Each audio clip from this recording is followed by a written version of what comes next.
सत श्री अकाल।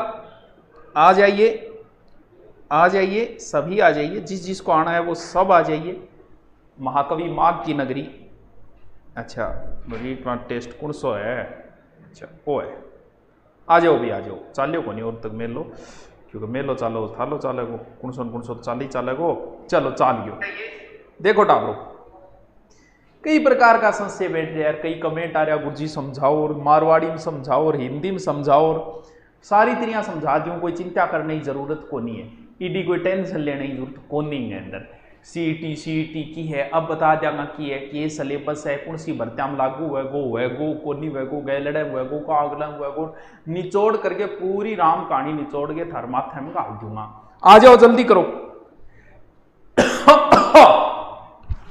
ठीक है, कान तो कौन, ईयरफोन तो कौन लगा रखे नहीं। गणेश्वर सभ्यता से प्रणाम। प्रणाम भाई प्रणाम। ये कह रहा हो रहा है कमेंट में, एक दो कमेंट भी पढ़ लूँ मैं, थारा कमेंट भी मैं स्क्रीन में लगाया, जो थारा प्रश्न है वैसे बता दूंगा। देखो सर, अगर मैंने 2021 में सेट किया, हाँ ये प्रश्न जो SI मोहन राम आपका प्रश्न मैंने स्क्रीनशॉट ले लिया है, ये प्रश्न भी मैं बता दूंगा, सारे आपके समाधान कर दूंगा। सर SI के फॉर्म में दोबारा भरे जा रहे हैं क्या, प्लीज टेल मी। हाँ दोबारा है ना, भर दो। किसी में EWS या किसी फार्म में कोई गलती रही और उसको करेक्शन कर दो, कर सकते हो आप सब कुछ। चलो देखिए सभी आ गए होंगे।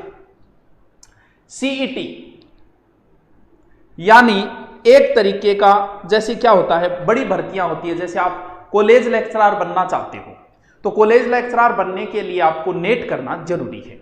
तो एक योग्यता करती कि जिसकी नेट है वो कॉलेज लेक्चरर का फॉर्म भर सकता है। जैसे मैं कह दूं कि मेरे गुरुकुल में वही आएगा जिसने BA कर रखी है, तो ये एक नियम बना दिया कि इसमें एडमिशन वही लेगा जो BA कर रखी है। तो क्या होता है कि जैसे RPSC हमारे यहाँ 2 बोर्ड भर्तियां करवाता है, एक जैसे अपना ये हो गया छोटी भर्तियां, बड़ी भर्तियों के लिए एक RPSC हो जाता है। तो RPSC तो बड़े लेवल की सेकंड ग्रेड लेवल की भर्तियां करवाता है, यानी सेकंड ग्रेड जिनका पे ग्रेड 4200 इससे ऊपर हो, सेकंड ग्रेड की भर्तियां। जैसे आपकी SI भर्ती है, स्कूल लेक्चरर भर्ती है, और सेकंड ग्रेड भर्ती है, और कुछ LDC भी है, कुछ LDC ये भी करवाता है। तो वो तो करवाता है RPSC। उन भर्तियों के साथ किसी प्रकार की कोई छेड़खानी नहीं की गई है। RPSC जो करवाती है वो एज इट इज करवाएगी, ना उसमें कोई सेट होगा ना कुछ और होगा। फिर बात आती है, ये सारी की सारी एक प्रकार से थर्ड ग्रेड भर्तियां हैं। समझते जाओ, मैं सारा बता दूंगा। ये एक प्रकार की थर्ड ग्रेड भर्तियां हैं। जैसे थर्ड ग्रेड रीट में तो ऑलरेडी पहले से ही रीट टेट कर रखा था, अब बाकी भर्तियां और बच गई, जिसमें 12वीं पास भर्तियां हैं 8। यानी इसमें यह भी आपको पता चल जाएगा कि अगर आपने 12वीं कर रखी है तो आप कौन कौन सी भर्तियां 12वीं पास के लिए और कौन कौन सी भर्तियां ग्रेजुएशन लेवल की है। तो इन दोनों के लिए सरकार ने एक तरीका निकाला कि अब देखो कितने बेरोजगार है, 15 लाख बेरोजगार है। जैसे ही पटवारी हुई तो पटवारी में 15 लाख, सरकार पूरे 15 लाख की व्यवस्था बनाओ। अब तुरंत ग्राम सेवक की लेनी है तो फिर 15 लाख बच्चों की बैठने की व्यवस्था बनाओ। तो इससे सरकार ने एक अच्छा तरीका निकाला है, इससे बहुत फायदा होगा।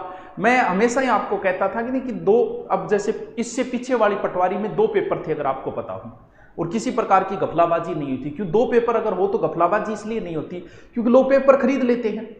अब 2 पेपर हो तो डर रहे यार, पहला पेपर तो आप 8-10 लाख दे के खरीद लिया, दूसरा हाथ नहीं लगे तो फिर दूसरे पेपर में क्या छंटनी हो जाती है, 40-50 हजार लोग बैठते हैं, तो 40-50 की व्यवस्था जयपुर हो जाती है। वो जयपुर जैसे नेट के पेपर कभी आउट नहीं होते, क्यों? क्योंकि वो संभाग स्तर पे होते हैं।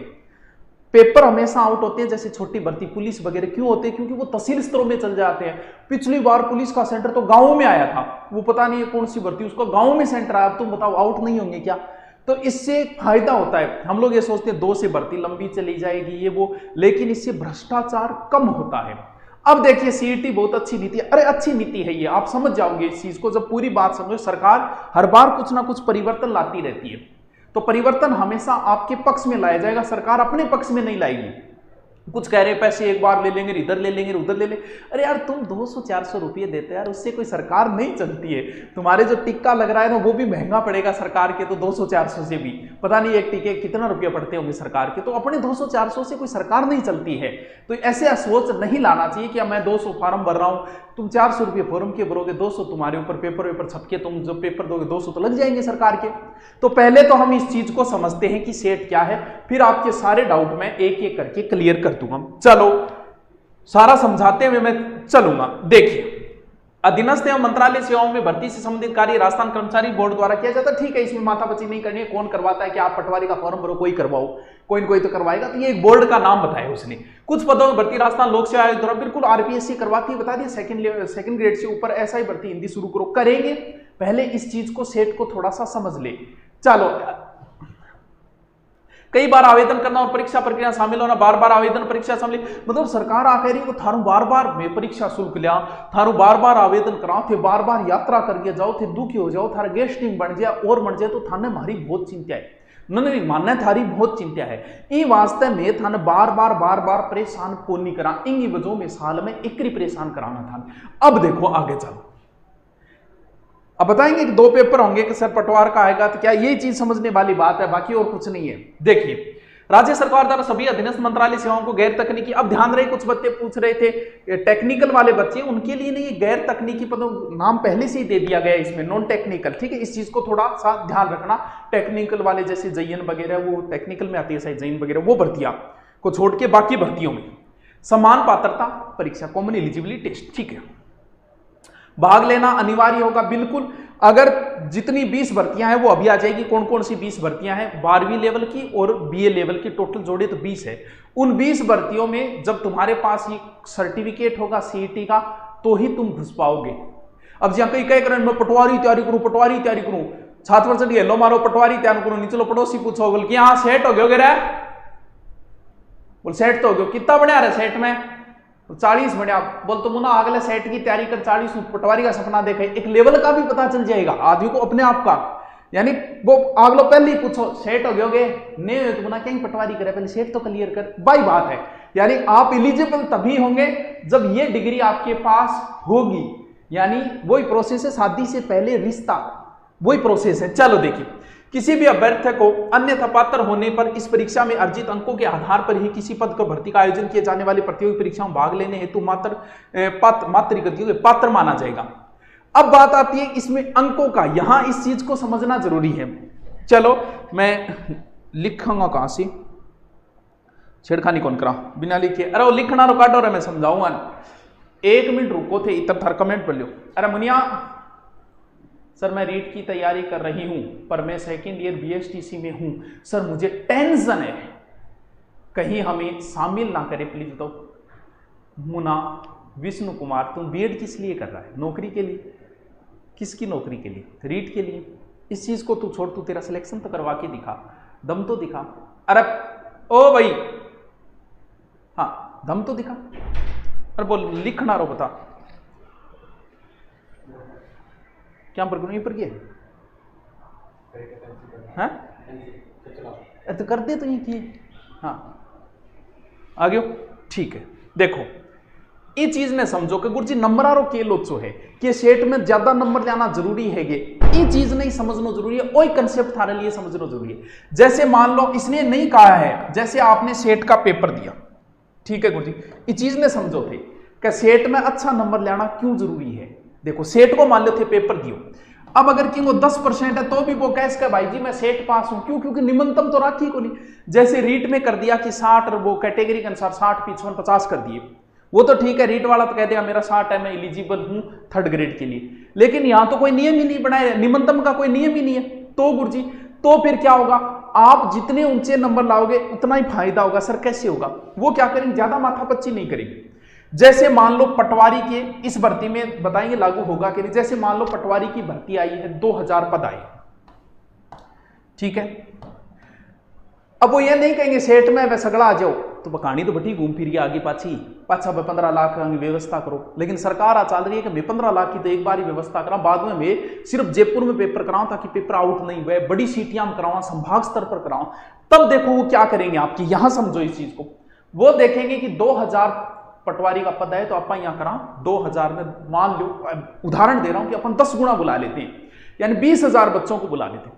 तो वो क्या करेंगे कि मान लो ऐसा नियम बनाएंगे, बना सकते हैं, इस प्रकार का बनाएंगे, सभी को नहीं बिठाएंगे। वो कहेंगे कि सेट के अंदर जिस बच्चे के 60% से ऊपर है वही इस पटवारी का फॉर्म को अप्लाई करेगा। समझे क्या बात को? अब सेट देना मतलब तो निम्नतम योग्यता तो राखी को नहीं, इनको मतलब कोई जाके अपीयर हो गया, वो भी सेट पास हो गई, या थोड़ी हो गई। यानी अधिकतम वाला, अब मान लो किसी भर्ती में 10 ही पद आए, तो वो पूरे सेट वालों को बिठा के क्या करेंगे भाई, वो कह देंगे कि 80% से ऊपर जिसके सेट में है भाई वो कर दो अप्लाई, सुविधा हो गई। अब सरकार उतनों की व्यवस्था जयपुर जैसे शहर में कर देगी ताकि पेपर आउट न हो। कितने अच्छा काम किया, पेपर आउट न होने का सरकार का ये बढ़िया तरीका निकाला है। जैसे क्योंकि संभाग स्तर पे पेपर आउट नहीं थे, समझे क्या इस बात को, तो फिर आपको अच्छे नंबर खींचने पड़ेंगे। क्यों? क्योंकि वो बाद में डिसाइड करेंगे, अलग अलग भर्ती में अलग अलग कर देंगे। जैसे ग्राम सेवक की भर्ती आई, कभी जिसके 40% से ऊपर है सेट के अंदर, वो ग्राम सेवक वाला पेपर अप्लाई कर दें।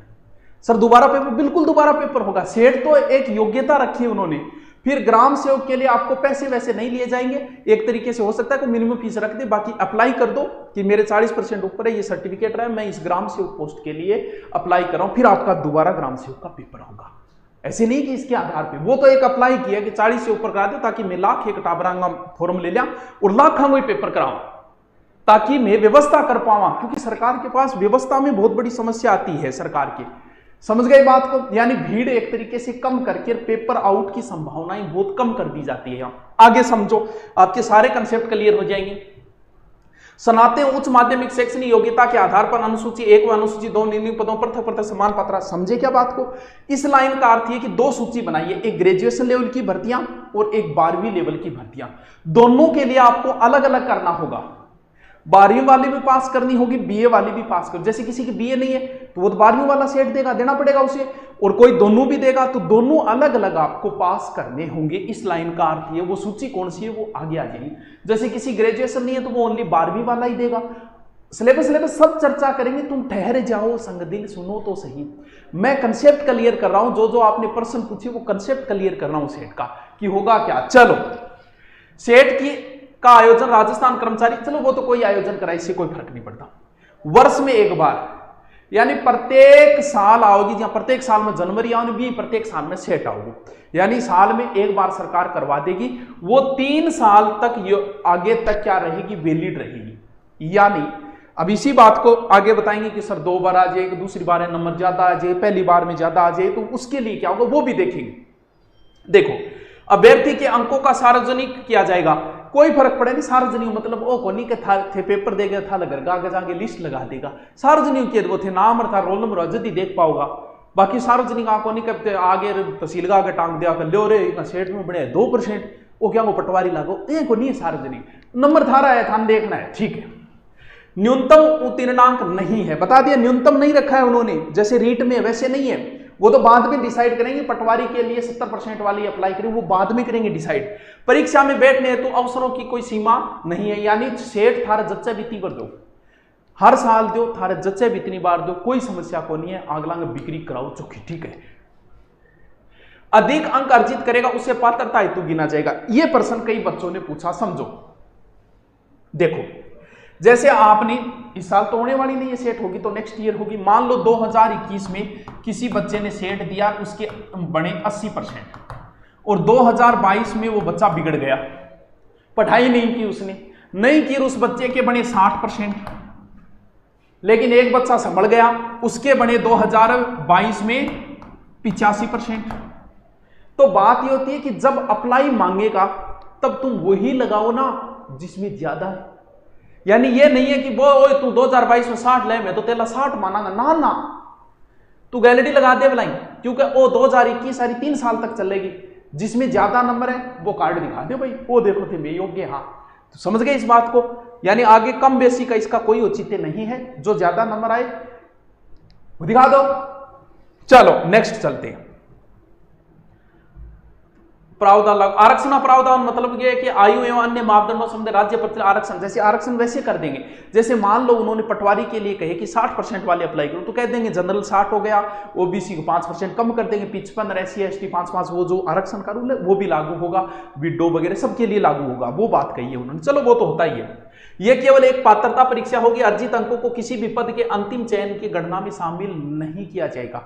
अब बात अगला पहली बोल रहे हैं कि 83% और 85% आगे कौन जोड़ी जा, लेकिन बुलाने के लिए है, थाने एक तरीके को एलिजिबल करने के लिए। समझ गया बात? ठीक है। जैसे ग्रेजुएशन सबने कर रखी है, लेकिन ग्रेजुएशन में भी मान लो एक रूल बना दे, जैसे 55 चाहिए नेट के लिए, बना दिया ना रूल। जैसे मैं कह दूं कि मेरी कोचिंग में मैं भी नहीं पढ़ाऊंगा, सिर्फ ग्रेजुएशन ही जरूरी, कोई 40% होना जरूरी है ग्रेजुएशन में, तो वही बात है, उस तरीके का रूल बना सकते हैं। लेकिन ये नहीं है कि इसी के आधार पर नौकरी दी। उच्च अंक प्राप्त करें कोई अधिकार, ठीक है, ये पहले मतलब वो आ कह कई के उच्च बड़ा नंबर ले आ कोई कोर्ट में उठ जा मान नौकरी दो ना, दूसरो पेपर देना पड़ोगे ना, ये पहुंचा ये बुचकारी तनपा छकाड़ जाओ, ये पहले से विज्ञापित पदों भर्तियों पर लागू नहीं होंगे। अब बहुत सारे किस्मों का जवाब आ गया कि सर इस पटवारी में लागू होगा कि नहीं, ये पटवारी भर्ती तो आ चुकी है, इसमें कैसे लागू होगा, नहीं होगा। ग्राम सेवक की नहीं आई है, उसमें हो सकता है। तो जो भर्तियां पहले हो चुकी है डिक्लेयर, उन भर्तियों के लिए ये लागू नहीं होगा, पहले से ये लाइन बाकायदा लिखी गई है। तो इस पटवारी में आपको डरने की जरूरत नहीं है। अब इस चीज को समझो कि जो बच्चों को पता होना चाहिए कि मैंने 12वीं कर रखी है तो मैं कौन कौन से भर्ती देख सकता हूं, और जो ग्रेजुएशन कर रखी है उन्होंने कौन कौन सी भर्ती देख सकते हैं। ये कौन सी है, सीईटी फॉर ग्रेजुएशन लेवल, यानी ग्रेजुएशन लेवल पे कौन कौन सी भर्तियां आती, इस चीज को भी आप समझ जाओगे, ताकि आप उस हिसाब से तैयारी शुरू कर दो। बहुत सारे बच्चे 12वीं कर रखी है उन्होंने, तो उन्हें भी पता होना चाहिए कि मैं 12वीं लेवल पे कौन कौन सी भर्तियां देख सकता हूं। देखिए, और जो ग्रेजुएशन है उनके लिए जैसे जिलादार है, जूनियर अकाउंटेंट है, जूनियर अकाउंटेंट की भर्ती आती है राजस्थान में, टीआरए है, ये राजस्थान रेवेन्यू अकाउंट से संबंधित टीआरए भर्ती की आती है, टैक्स असिस्टेंट भर्ती, और ये कुछ जो अपने अलग अलग बने हुए ना डिस्ट्रिक्ट इंडस्ट्रियल वगैरह, उनके लिए महिला सुपरवाइजर ग्रेजुएशन लेवल पे है, उसके लिए भी होगी, और कॉर्पोरेट ट्रेनिंग कारपोरेटर सुपरवाइजर, ठीक है, और ये कौन सी है, डिप्टी जेलर और असिस्टेंट जेलर के लिए ग्रेजुएशन चाहिए, और पटवारी में भी लागू होगी, लेकिन आगे वाली में होगी क्योंकि पटवारी ग्रेजुएशन लेवल पे है। विलेज डेवलपमेंट ऑफिसर, ये शायद ग्राम सेवक है, तो आपको पता ही है इसके अंदर वीडियो होता होगा, तो उसमें भी लागू कर दिया, ग्रेजुएशन है तो उसके लिए भी जरूरी है। हॉस्टल सुपरिटेंडेंटल सेकंड ग्रेड होता है, हॉस्टल वार्डन तरीके से, तो उसमें भी ग्रेजुएशन जरूरी। ये तो है ग्रेजुएशन लेवल की कितनी भर्तियां, 12, उनमें भी आपको सीईटी देना पड़ेगा। अब बात आती है 12वीं वाले बच्चे जो अभी प्रमोट होके आए हैं। देखिए, Rajasthan government pressure service rule कौन सी है, लेबोरेटरी इंचार्ज है, लैब असिस्टेंट की, मुझे जहां तक ध्यान है लैब असिस्टेंट 12वीं लेवल पे आती है, पिछली बार 12वीं लेवल पे आई, उसमें जरूरी है। फॉरेस्ट, अब वाली तो आ चुकी है ना, तो आगे वाली है फॉरेस्ट, हॉस्टल सुपरिटेंडेंट, ठीक है, clerk grade first, junior accountant clerk second, LDC और जमादार ग्रेड सेकंड, ये है 12वीं लेवल की। यानी वैसे अगर बात करें तो राजस्थान में 12वीं लेवल की भर्ती अगर बची है तो ये जैसे हॉस्टल वारी, एक लैब असिस्टेंट, एक कोई पुलिस जो 10वीं लेवल पे है। अब बात आती है कि सर कांस्टेबल में लागू होगी क्या, कांस्टेबल का बेटा नाम ही नहीं है इसमें, तू बता लागू कहां से होगा जब कांस्टेबल का नाम ही नहीं है इसमें। अब मैं आपके कमेंट पढ़ूंगा, कांस्टेबल में नहीं होगा, रीट में भी नहीं होगा, बाकी ये जो बताई है उन भर्ती, यानी आप मुख्यतः या तो ग्राम सेवक के हैं, या पटवारी के हैं, या फॉरेस्ट गार्ड के हैं, जिनकी आ चुकी है उन पे लागू नहीं होगा। अब मैं आपका एक एक कमेंट पढ़ता हूं ताकि आपकी सारी समस्याओं का समाधान हो जाए। 8 बजे वाली क्लास कैंसिल मत किया करो, कैंसिल तो आज सीईटी की जानकारी दी जद कर दी, तो मैं टॉपिक जोड़ दूंगा, कल जो होगा उससे आगे वाले और ये टॉपिक जोड़ के टेस्ट ले लूंगा। बात तो घूम फिर के बटिया जी, कान इनकर पकड़ ले, चाहे इनकर घूमिए कान पकड़ ले, बात तो एक ही है। अब आपके कमेंट पढ़ते हैं, सर क्या पटवारी भर्ती भी सीईटी के माध्यम से होगी क्या? इस वाली तो हो चुकी है, इस वाली में लागू नहीं, आगे की भर्तियों में होगा, ठीक। सर इसका आगामी रीट परीक्षा पर कुछ प्रभाव पड़ेगा? ना ना, बिल्कुल ही साइड इफेक्ट को नहीं है रीट के ऊपर, बिल्कुल ही टेंशन लेने की जरूरत नहीं है, रीट की आप तैयारी करो। ओके, नेक्स्ट, क्या यह आरएस भर्ती पर लागू और सीधा मेंस होगा? नाम होना आरएस गोइंग सागे कोई लेना देना को नहीं, बिल्कुल ही रिलेशन को रखा हो आरएस आगे। क्यों? आरएस तो जो कोई नहीं वो एक तरीकों ऊंची कास्ट में आ जाए, और ए छोटी भर्तियां है कि निचली कास्ट के अंदर आ जाए है, तो आंग और आंगो आपस में कोई वैवाहिक संबंध नहीं है। आरएस आरपीएससी करवाती है ये भर्तियां जो है, यानी भर्ती तो होगी, ये थर्ड ग्रेड टाइप की भर्तियां, वो ना आरएस पे का कोई मतलब नहीं है। एक ही स्टूडेंट दोनों स्नातक एंड 12th की सीईटी एग्जाम दे सकता है क्या? क्यों नहीं दे सकता? क्या करे, इसमें दोनों स्नातक एंड 12th दोनों देगा तो 12वीं वाला अलग देना पड़ेगा और बीए वाला अलग देना, दोनों को अलग अलग है, ठीक है। नेक्स्ट, सर अगर मैंने 2021 में सेट दिया, उसमें 100 में से 80 नंबर आए, और उस सिलेबस का जिक्र करेंगे आए, और उसके बाद 2022 में सेट दिया तो उसमें 100 में से 70 आए, तो मेरे पहले वाला 21 वाला जो 80 नंबर थे वो सेट मान्य हो गया, बाद वाला बेटा वो तो तन्ने लगानो है, बस 3 साल पुरानो नहीं होना चाहिए। 3 साल तुझे सेट दियो, फिर कोई भर्ती आई तो तेरा जगह 3 साल में ज्यादा है नहीं, तू वो दिखा दे वहां, ओ लो भाई जी अपना इनमें ज्यादा है, चिंता करने की जरूरत को नहीं। 3 साल बाद वैलिडिटी खत्म हो जाएगी, एक्सपायरी डेट के अंदर आ जाओगे, ठीक है। राजस्थान पुलिस में भी सेट लगेगी क्या? नाम होना कौन लागे, चिंता करने की कतई जरूरत को, तू तैयारी कर राजस्थान पुलिस की। इसका एग्जाम कब तक हो सकता है? ये नेक्स्ट ईयर ही होगा, प्रोसेस चल रही है तो नेक्स्ट ईयर ही मैं मानते हैं कि जनवरी फरवरी मार्च में हो सकता है, वो लगभग मान के चलो कि नेक्स्ट ईयर ही होगा, अभी तो होना मुश्किल है, फिर आगे वाली भर्तियों में होगा, अभी तुम तैयारी कर रहे हो वो करते रहो। सर अगर हमें सेट का फॉर्म भरा और एग्जाम क्लियर किया तो फीस लगेगी, उसके बाद जब भी कोई वैकेंसी निकलेगी फिर वापस से ऑनलाइन फॉर्म स्टार्ट होंगे, फिर फीस लगेगी, तो ये तो डबल फीस तो ऑटोमेटिकली लग गई। कुछ यूट्यूब वाले बोल रहे हैं कि बार बार फॉर्म नहीं भरना होगा, फॉर्म तो अप्लाई करना ही पड़ेगा कृष्ण ने, तू सीईटी पास कर ले, फिर भर्ती आई या लैब असिस्टेंट, ये बन के बिरो लैब असिस्टेंट का योग्य कौन कौन है? क्यों लैब असिस्टेंट में साइंस भी तो मांग ले, लैब असिस्टेंट में ये कर दिया कि बायो साइंस ही होनी चाहिए, तो बिम के सगला सेट कर दिया भाई, योग्य थोड़ी हो गया, नहीं हो सकते, तो इसलिए वो फॉर्म दोबारा कहेंगे कि अप्लाई कर दो भाई, कौन कौन लैब असिस्टेंट को पेपर में बैठना चाहे, तो अप्लाई करवाएंगे, आपके नंबर वो है सीईटी वाले, और फिर आपका दोबारा पेपर होगा, तो दोबारे वाले में आपसे अप्लाई करवाएंगे, फीस वगैरह हो सकता है नहीं ले, फीस एक बार आपकी ले ली, उसमें कोई मिनिमम करे तो करे, बाकी नहीं करेंगे, समझ गए? ये बात है इसके अंदर। Yes sir please explain and please sir also explain what kind of common syllabus we can accept. I am from technical background appearing for JEN के बारे में इसमें कोई जिक्र नहीं है, नॉन टेक्निकल के लिए। सोनी जी का लाडला, तो भाई सोनी जी का लाडला जी यहाँ इंग्लिश लिखे कराई, जरूर थोड़ी अगला मास्टर ना आवे नहीं आवे, चलो फिर भी इज्जत बचा ली, बढ़िया बात है।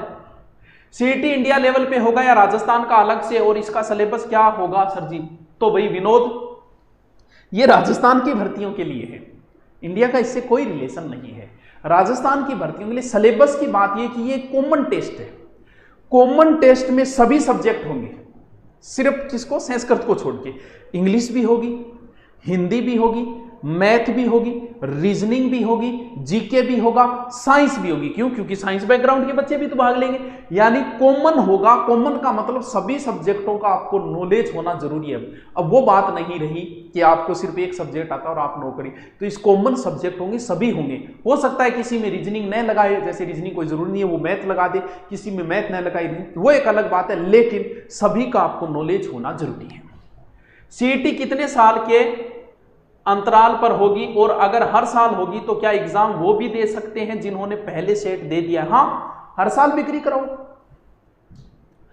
सर जी अगर इसमें से हम पहले साल में नंबर कम लाते हैं और दूसरे साल में ज्यादा ले आते हैं, दूसरे साल वाले लागू होंगे या पहले साल? बता दिया, एक 3 साल के अंदर तू गठी काम में ले, नंबर जो ज्यादा है वो कार्ड काम में ले तू, ठीक है। सर सीईटी का सिलेबस क्या होगा? एज कितनी होनी चाहिए? सीईटी के पेपर पास होने के लिए कोई भी भर्ती में उसे सीधा सेलेक्ट कर लिया जाएगा या फिर सेट के बाद भी एक पेपर होगा या नहीं? बता दिया आपको। एज वगैरह इसका अभी तक कोई उल्लेख नहीं है, ठीक है, अभी तक इसके बारे में सिलेबस आपको बता दिया कि अमूमन अनुमान ये कि सब कुछ जोड़ा जाएगा इसके अंदर। दूसरी बात है कि सेट के बाद पेपर होगा क्या? बिल्कुल, पटवारी का फिर से पेपर होगा। चल, सीईटी के बाद क्या प्रोसेस रहेगा किसी भी भर्ती में सेलेक्ट होने के लिए? बता दिया। दोबारा फिर पेपर तो 2 ही होंगे, लेकिन उसमें से छंटनी करके होंगे। प्रणाम गुरुजी। गुरुजी सेट एग्जाम में 12th क्लास वालों को क्या क्या लाभ मिलेगा, और सेट को पास करने के पश्चात क्या उसमें आर्ट और साइंस जैसे कुछ होगा या सभी को समान मान्यता? सभी होगी, आर्ट वालों को साइंस भी देंगे, साइंस वालों को आर्ट के क्वेश्चन भी देंगे। क्यों? क्योंकि सभी भाग लेंगे, तो वो किसी के साथ नाइंसाफी नहीं करें। जैसे अभी रीट में इकोनॉमिक्स का पार्ट जोड़ा था, पहले नहीं जोड़ा था। क्यों? अभी रीट में कॉमर्स वालों को शामिल किया, तो भाई उनको भी तो राजी करना चाहिए। कुछ पार्ट ऐसा होना चाहिए कि वो कहे कि ये पार्ट हमें आता है, तो साइंस का भी आएगा, सभी सब्जेक्ट के क्वेश्चन आएंगे इसके अंदर। अमूमन एक ऐसा सिलेबस तैयार किया जाएगा इसका। सीईटी के बाद जो विभाग अपना दूसरा एग्जाम लेगा उसमें वो अपनी पोस्ट का कितना गुना स्टूडेंट को, देखो कितना गुना का नहीं पता है, वो एक डिसाइड करेंगे कि भी 60% से ऊपर वाले पटवारी का फॉर्म अप्लाई कर दो, 70% वाले से ऊपर कर दो, 40% वाले से ऊपर कर दो। वो देख लेंगे कि हमें इतने स्टूडेंट बुला के हम बड़ी बड़ी जगह पेपर करवा लें, हमें इस तरीके से बार बार पेपर छपवाना 15 लाख वो नहीं करें। ठीक है सर जी, लैब असिस्टेंट बताता हूँ। सर एक प्रॉब्लम है, अगर कोई सेट अच्छे नंबर से पास कर लेता है तो वो तो सभी आगामी भर्तियों के लिए पात्र होगा, तो क्या उसका सिलेक्शन एक से अधिक भर्तियों में नहीं होगा और वो एक से अधिक एग्जाम पास कर लेगा तो सीट खाली रह जाएगी? देख बेटा, वो तो यही कर सके, तू सोच ग्राम से जी पटवारी है, पटवारी बच्चों लागे और होशियार है, अब पटवारी लागे और वो ग्राम सेवक के फॉर्म में भी पेपर दिया तो ग्राम सेवक में सिलेक्ट को नहीं हो गए, पटवारी यार वो ऐसा ही हो गया, तो ये तो होता ही है भी, जो इंटेलिजेंट है वो तो कहीं भी सिलेक्शन करवा सकता है, कितनी जगह से ही करवा सकता है, तो ये तो भी इस समस्या का तो कोई समाधान है नहीं यशवंत। अब बताइए, अब आपके क्या बच गया कि ओ मारे संशय और बच गयो, वो भी पूछ लो, फिर बताओ क्या बच गया, अब भी की बचियोगे था। हाँ और के बेराडू भाषा में रेलवे के अंदर की भर्ती है, रेलवे में राजस्थान का कोई रिलेशन नहीं है, वहां के अंदर के रूल लगेंगे, राजस्थान की भर्तियां हैं, रेलवे का इससे कोई लेना देना नहीं है। और पूछो, प्रोसेस पर है और मैंने ऐसा ही ईडब्ल्यूएस से भरा है, कोई दिक्कत तो नहीं सर मेरा ईडब्ल्यूएस? हाँ कोई दिक्कत नहीं है सर, 8 बजे वाली क्लास में कैंसिल मत किया करो। हाँ 8 बजे वाली कोई बात नहीं है, आज कर दी तो वो सिलेबस एक्स्ट्रा जुड़ जाएगा। ध्यान रहे 8 वाले बच्चे जो वेट कर रहे हैं, मैंने क्या दिया था, नदियां दिए थे, बंगाल की खाड़ी और अरब सागर वाली और पढ़ लेना, कल दोनों का। चौहानों में कल रणथंबोर और जालोर के भी प्रश्न आएंगे, ज्योग्राफी और चौहान, रणथंबोर और जालोर। लोक नृत्य हो गया, लोकगीत हो गया, कल चित्रशैली जो बड़ा खतरनाक पेपर है, चित्रशैली से हर बार क्वेश्चन आता है, एक ये टॉपिक हो जाएगा। अब पूछो, सिलेबस का बता दिया, तुम्हें सब कुछ पढ़ना होगा, लेकिन इस पटवारी में जो है एक बार वही पढ़ो, इसमें ये लागू होने, क्योंकि आज जो भर्तियां निकल चुकी है उनमें लागू होने का कोई रूल इसमें नहीं है। बताइए सर बीएसटी बुक कौन मिल रही? मिले मार्केट में। पशुधन सहायक भर्ती में भी लागू होगा। पशुधन का इसमें नाम था क्या? आप देख लो लिस्ट के अंदर नाम था कि नहीं था, पशुधन का नाम देख लो आप, वो जो लिस्ट है ना, अभी मैंने पीछे मैं डाल दूंगा, इसको टेलीग्राम पे डाल दूंगा लिस्ट, ठीक है, उसमें देख लेना नाम है कि नहीं। लैब असिस्टेंट में हो गया ना, लैब असिस्टेंट का नाम था शायद इसमें, हाँ जी। अब बताओ किसी के कोई संशय रहेगी? क्या कह रहे हो सर? कमजोर व्यक्ति तो वैसे ही मेन एग्जाम से बाहर हो जाएगा, तो सेट में क्यों?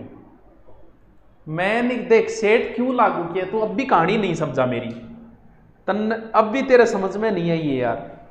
अरे सेट लागू करने के पीछे रीजन वो है कि सरकार कर्मचारी के हर बार पटवारी की भर्ती हुई, 15 लाख की व्यवस्था करो, पेपर बनवाओ और गांव सेंटर दो, फिर ग्राम सेवक की भर्ती आई, हर बार 15 लाख की फिर व्यवस्था करो, फिर दोबारा कोई और लैब असिस्टेंट आई, फिर 15 लाख की व्यवस्था करो। इससे पेपर आउट होने की संभावना ही रहती है। सरकार एक ऐसा कॉमन टेस्ट किया, कॉमन टेस्ट में जिसके नंबर है वो चाहेगी कि पटवारी 15 लाख की व्यवस्था क्यों करा, पटवारी अपन तो 4 जा रही है तो आप 1 लाख ही बुलावा नहीं भाई, 15 लाख बुलावा ही क्यों? 1 लाख की व्यवस्था करना, संभाग स्तर पर ही पेपर कराओ ताकि पेपर आउट नहीं। तो बाकी करेंगे सीट में जो एलिजिबल है, कहेंगे कि सीट वाले 40% जिसके सेट है वो फॉर्म भर दो पटवारी का। इससे क्या है कि वो 1 लाख आएंगे, उन्हें पता है कि 40% के ऊपर कितने बच्चे, तो इस हिसाब से करेंगे ताकि सरकार बार बार परेशान न हो इन चीजों से, इसलिए किया गया है ये, और सही भी है ताकि एक पारदर्शिता रहे भर्तियों के अंदर। सरकार हमेशा ये चाहती है भर्ती में पारदर्शिता हो। और पूछिए सिटी में जीके आएगा क्या? प्लीज मेरी भी सुनो।